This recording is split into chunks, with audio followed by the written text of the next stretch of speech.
think I found a pretty neat way how to mount the gimbal to the Chesty in a way that is really clean. And yeah, first of all, let's start with setting up the gimbal.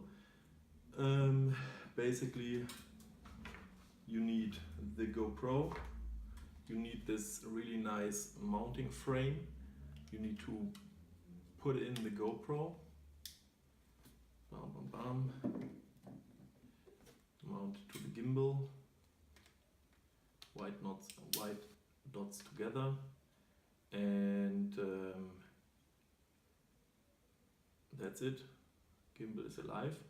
And the problem that some people face is that when you use the gimbal in the normal orientation and you use it for mountain biking, then you're leaning forward to grab the handlebars, and the gimbal motor will come into the shot of the camera. So this is a problem you will always have. The gimbal comes into the shot, and this is absolutely not acceptable, of course. So what you can do is you can mount the GoPro and the gimbal the other way around. So you just switch around the camera, and then when you imagine that you lean forward to grab the handlebars, then you would not have the motor inside the shot. So basically, if you buy the camera fresh online or offline or whatever, this top part here where you will mount the Chesty, this is mounted like this, and this means when you take the Chesty and you want to, let me just unscrew this. So if you mount it to the Chesty and this mounting option on the gimbal is in the standard configuration, then you will only be able to mount the Chesty, the gimbal to the Chesty like this.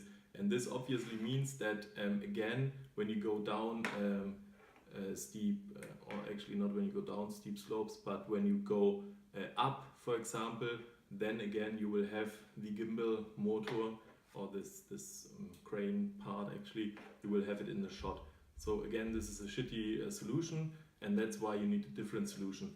And the solution in the end is pretty simple, and let me demonstrate that. I have to unscrew this one. So basically what you do is you see these two screws here, and you just take a tiny screwdriver and you screw them out.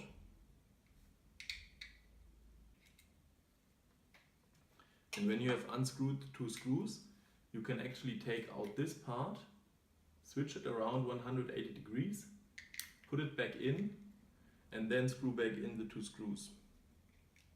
Alright, after you have screwed back these two screws, you already see that you have a lot less space in this area, because this mounting option is actually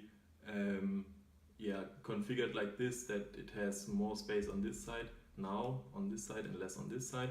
And that means when you now take the Chesty again, you can mount the gimbal to the Chesty like this.